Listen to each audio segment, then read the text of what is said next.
Battle tested 10 tips every boy mom wants to know. She raised 7 kids, including 4 curious and fearless and sweet adventurous boys.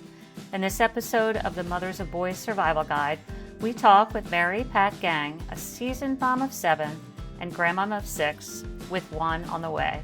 Mary Pat shares her top 10 parenting tips for raising boys with grit, grace, and a sense of humor. From channeling big energy to teaching responsibility and resilience, her advice is both heartwarming and hilariously honest. Welcome to the mob, Mary Pat. Great to have you here. Thank you. Mary Pat, thank you so much for coming on to our Mob podcast. I have been in awe of you for a very, very long time, and I truly don't know how you and your husband, Chris, raised such amazing humans. And so it was my request that you come on the show and help us share with other moms of boys your tips and life lessons that you've learned through doing it, right? So, 7 kids, you have, so much knowledge and so many great tips. You can't help to have with all that experience. So, let's count down from like 10 to 1, and let's start with number 10. How about like a tip from when your kids were little? The advice I would give, I guess, was I constantly was touching and kissing and hugging them and Mm-hmm. telling them how much of a gift they were from God and how important they were in our family and how much we love them. Get as much physical contact and touching and reminding them of how important they are when they're little to give them that sense of self-esteem of belonging to your community, your family, and how important they are, and value and realize how precious those moments are, Mm-hmm. because once they're gone, they're gone. Right, Mm-hmm. right.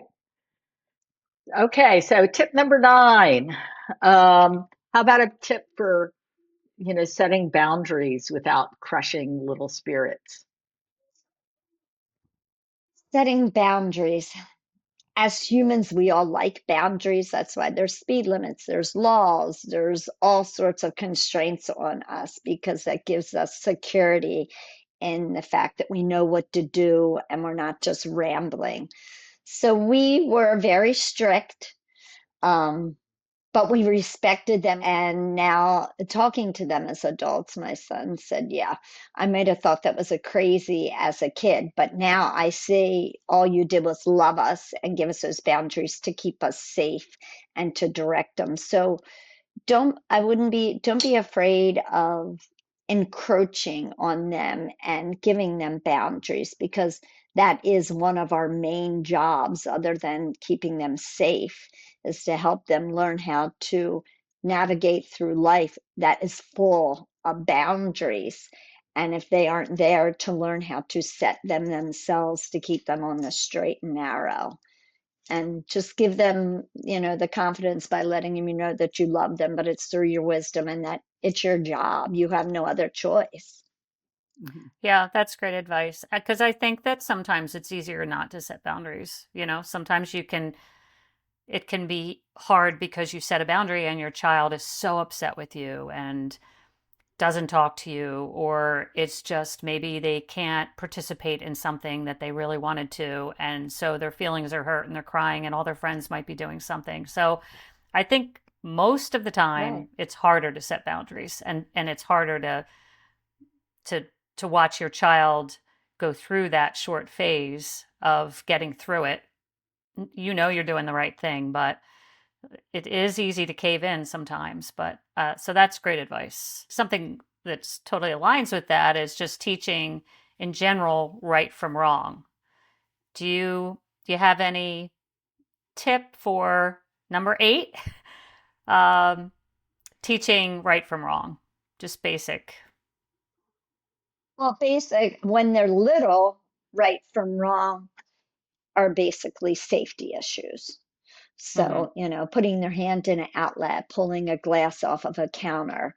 And I always found that it was easiest if the very first time they did it, I over exaggerated it. And I put a little fear. I was hoping I would make an imprint on them because it was such a significant response that I had that Mm-hmm. imprinted something like, wow, I should never do that again.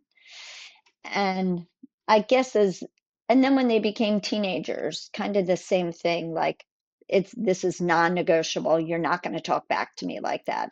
I'll hear your opinion, but you're not going to be disrespectful, and set the boundaries right away, Mm-hmm. because there's only a few of them you can set right away, because other ones keep coming up and keep coming up later. So on the ones you can set the boundaries on right away, and like, this is the way we're running it here, or this is the way I want to be treated right away. They know they're it's not going to be accepted. So, Yeah. don't bother. One of Hmm. the A tip I would give to a girl mom, not a boy, maybe a boy if they're argumentative, but the one power I realized, and it took me a while to learn it, and I was like, wow, this is so freeing. When they're trying to get and pull you in and suck you into an argument, you have the best power of all. You just turn around and walk away. Yep. It's over. Hmm. You're not Mm-hmm. sucked in, and you're not saying things you wish you didn't want to say, and you're not letting them feel as though they've controlled you. You just turn your back and simply walk away. That one Hmm. almost deserves Yeah. number one. That even shouldn't be number eight. That's a that is a really really great. I have friends like we've talked about that.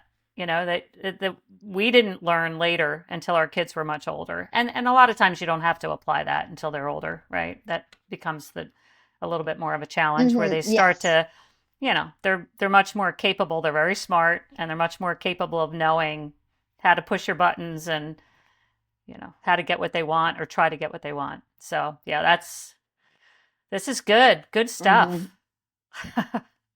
Yeah, good, very good stuff. And I think of it when they're little kids as no means no, right? So, exactly. I mean, if you don't teach them when they're really little that no means no, that's it. We're not discussing it. It's just no. Then hmm you can't build on that when they're older and you're trying to tell them they can't do something else. So you've got to teach them no means no right from the get-go. Um, Exactly. so Mary Pat, I'm sure you had some lovely bouts of wrestling going on in the family, and just physical, fighting and pushing each other around. How did you deal with that? Um, First of all, I have to say, I feel as though my boys weren't the average boys, I guess. They they were just like another person in our household. I mean, trust me, they definitely a lot of boy stuff. But wrestling, yes, I'll get to that. But the fighting, if they were to fight or, start to push around on each other, it wasn't accepted. It was like, no, that's not going to happen. And you two are now going to hug, which hurt Mhm. them so much more than the joy of fighting with their brother. The pain of hugging each other was probably more painful to them. Hug, and the instigator had to apologize right away. Mhm. But then, in terms of wrestling, my husband took care of that because he loved to roughhouse with them and wrestle. One of the favorite fun kid games was at the end of the night, my husband would hold a quarter in his hand and he'd say, whoever can get the quarter out can stay up late. They can stay up later than anyone else. So it was a whole brawl in our bedroom, bodies all over each other trying to get my husband's hand and rip the grip open off of his hand to get that quarter. And I really don't know how much. And then if they got it, they'd be running out of the room, and they'd be pulled back by the ankle and by my husband to rip the quarter out of their hand. So I have to say, my husband was the active participant in the wrestling of the Boy Scouts. So, Mary Pat, how did you handle work within the house? Chores and distribution of, activities.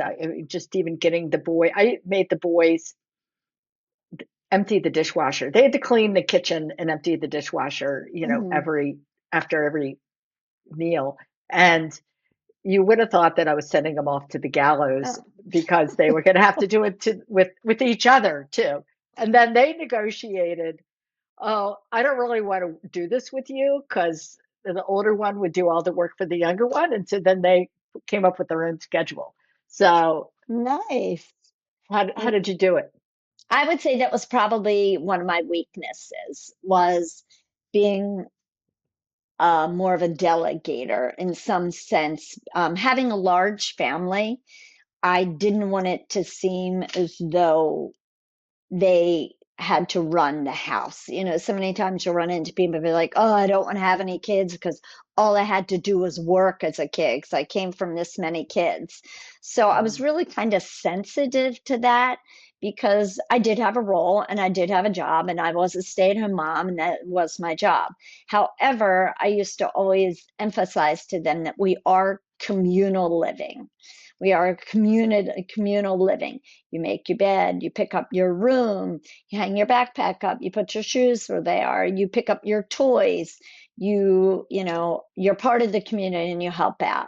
Now they did shovel, they did do yard work, they would set the table, but it wasn't, I tried the old like, okay, on Mondays, or we're going to have a hat. You pick out your chore and we're going to do that. And this will be your chore for the week. Those great things that might work for other families didn't work for me, probably because I wasn't consistent with it. Mm-hmm. But I mean, we had a pretty tidy house all the time because everyone picked up. I picked up, they picked up. Um, they all had their own little community chores, so to speak. How about like feeding 7 children? This is tip number 5. Okay. How do you even, I mean, I can't imagine because preparing a meal, that's probably half of your day right there, starting preparing all the meals, preparing the lunches, preparing for the day, Yes. for the school day, breakfast, feeding 7, well, feeding 9 at dinner. Any tips Yes. there? The lunches, my husband helped out with that. He would make the sandwiches. I would get all the other stuff ready. And then as they got a little older, I would make the sandwiches and I said, you pick out the things that go in there the night before. Like you empty your lunchbox and then you build it back up. Of it was, the non-perishable items. You guys do Mm-hmm. that. And they knew the game, what went in there and what was allowed and what was not allowed. So they did that. For dinners, I just did their favorites. I had probably 6 meals that I just always repeated and repeated because I knew they liked them. It wasn't a time in my life to be fun and adventuresome with meals. It was to feed the masses and to feed basically what I knew they liked. Chicken divan was my family's favorite meal. Um, the mealtime is important to me because I feel like gathering around the table is a super important time because you may not have throughout the day taken a lot of time to interact with, one child more than the other or a sibling to the other. I just think it's an important, and it's a message to send this is our time to sit down, to relax, to share time together.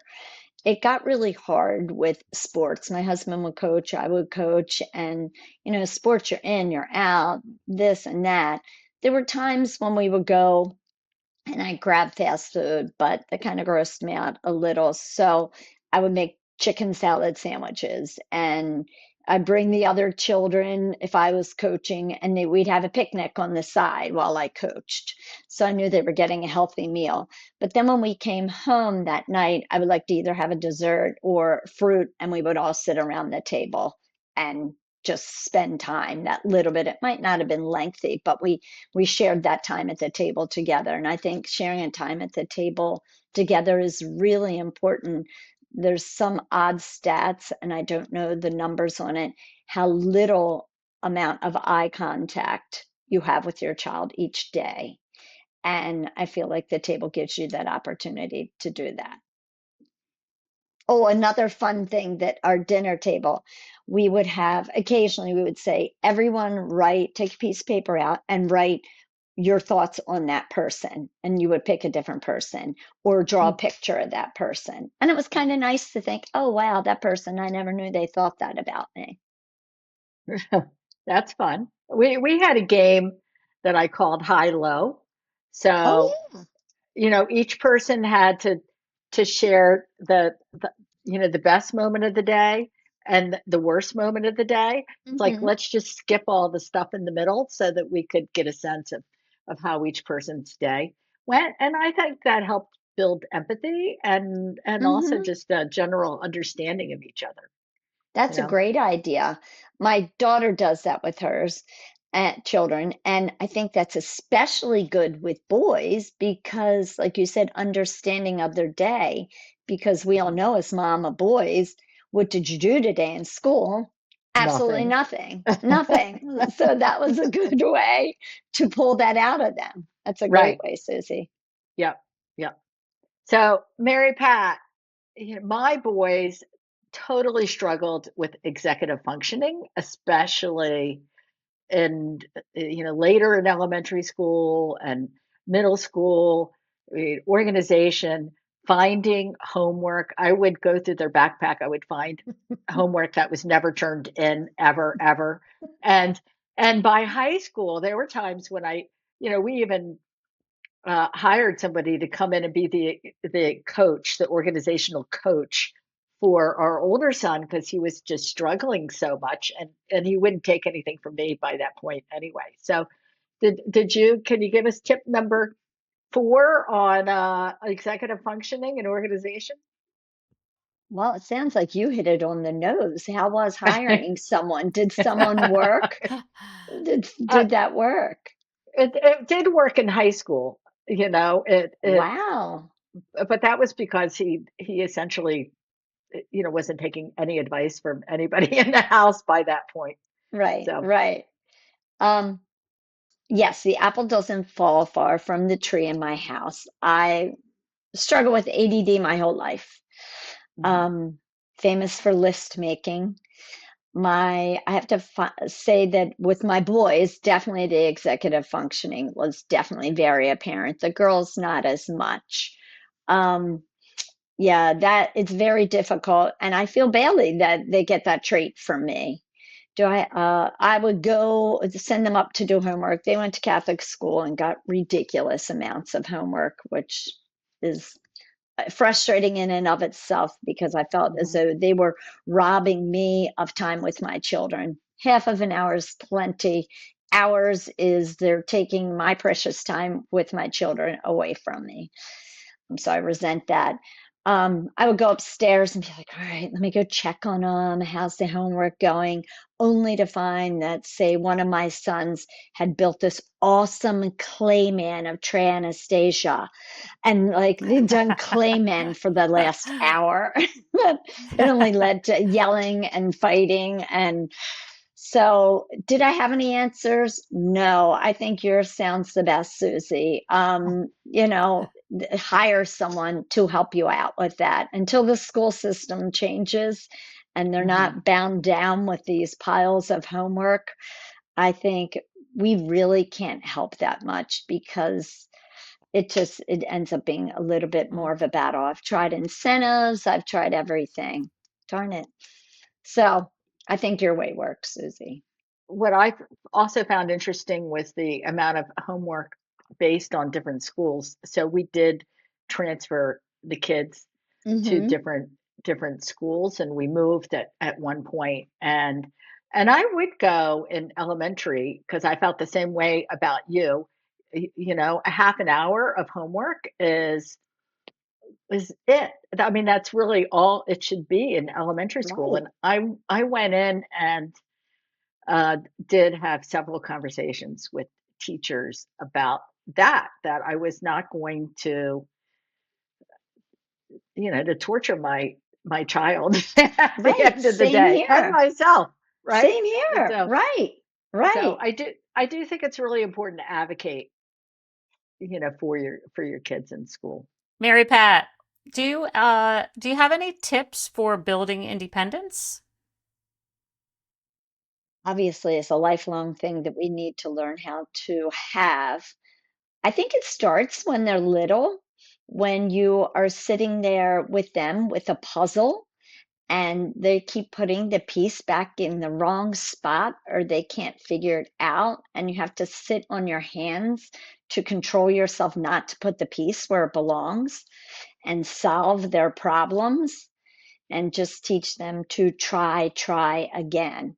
And then maybe you'd have to step in and help them. But the point was that they learned that they could try on their own and they could keep trying and they could learn that try again mentality. Didn't mean it was always going to be resolved, but they learned how to do that. And I think that helped them to learn independence. And we would let our kids fail. We weren't the parents to immediately think, oh, my child didn't do that. Of course, we advocated for them heavily if it was true that they didn't, but we didn't always jump to the false conclusion of my child would never. So you let them suffer the consequences, that, taught them that life was all about their choices, their consequences, and their outlook.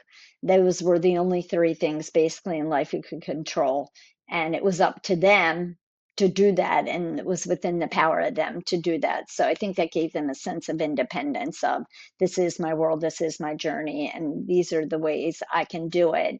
And if I choose not to, that's up to me, but I know what is life entails. Yeah, I totally agree. And the repercussions that come with decision making, it, there was a moment in college when Exuberance lost the keys to the old car that he had Hmm. at school, and I said, well, it seems like a personal problem for you because they wanted me, the car dealership wanted me to drive 2 hours to sit in the dealership all day to get the thing rekeyed. And so we made him work with AAA and had the car towed back to where we lived so that it could be, keyed. They could build a new key in the local dealership. And then he's like, well, how do I get home? Like, again, this is not my problem. This is your problem. And he never made that mistake again. It's the repercussions, right? And that gave him this sense of learning how to solve his problem versus, I'm a loser, I lost the keys, and self Hmm. deprecating feelings. It enabled him to feel, okay, I solved this problem. I'll never do this again. Right. Learn. Right, Absolutely. right. How during adulting did you help your boys with compassion and how to treat a girlfriend and those sort of life skills? Adulting, tried to teach them always to look for the good in someone else and to understand. Say a kid was a punk in school and, a real brat or rude or mean to them. I would always try to let them think, hey, you don't know what went on in that child's household the night before. You Hmm. don't know what took place last night that made them so angry today, or you don't know how they're treated on a daily basis from other people or home that is making them lash out on you and be the mean person that they are to them. And that, don't let that mean person have control over you. In terms of adulting and behaviors, dating, we weren't big encouragers of dating. They went into dances and to dates, and I mean, occasional dates or what have you, and had heart throbs. But we never really encouraged it because I didn't, first of all, it's skating on thin ice, Hmm. physically and emotionally at that age when they can't even figure out, where they left their backpack. And we're giving them adult, relationship Right. situations. Yep. So I didn't think that was a good idea. And it all would come naturally anyhow. Evolution of relationships would happen. Um, and I didn't want them wasting, we didn't want them wasting their middle school and high school years on something that was going to be fleeing a relationship versus a time in their life when they could be building lifelong friendships. Hmm. And that's where their mindset should be, on building relationships with friends that will last them a lifetime. Um, and compassion, that was on a daily basis, just, to look at the good and, imagine how someone else would feel if you were treated that way, treat each other as you will want someone to treat you. Hmm. Yeah, that's wonderful. And we didn't encourage the whole dating thing either. In fact, when the boys were in middle school, I told them girls are really expensive and we're not Right. paying for it. So if you want to take somebody out, it's your hard work, birthday money, job money, whatever, that's up to you, but we're not paying for it. And Good that point. really, that curtailed, they like their money, right? Uh-huh. Okay, Mary Pat, we're ready for your number one tip. Drum roll. Okay. Okay. Don't treat boys as boys. Treat them as a human being that's kind and loving and thoughtful and sensitive, because that's who they are. They're not only what society says they are, that, oh, Mhm, boys, your house must be a disaster. It must be crazy. It must be rough. I was always like, no, it wasn't. I have boys and I have girls, and they're all my children and human beings. And I think it's really important to treat boys as other human beings and not just put them in a category of, oh, you're a guy, because that's denying them of being another really important part of being a human.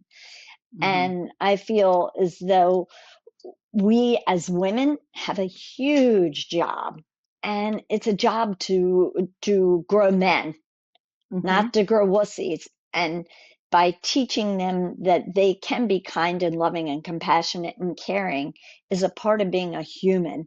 It's not making them a wussy, but standing up to what's right, standing up to defend the truth, to defend someone that's not treated properly, to respect women, to respect me.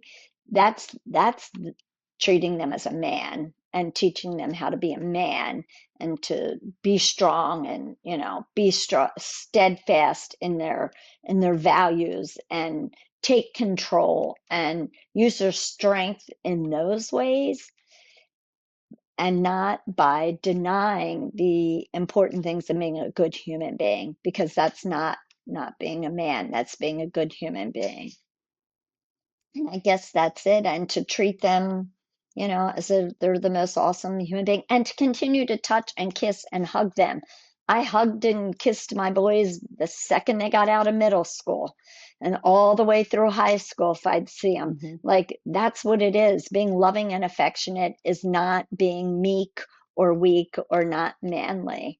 And I think that's important to teach them, to be all encompassing so that they're the best human they can be. Love that. That was really heartfelt.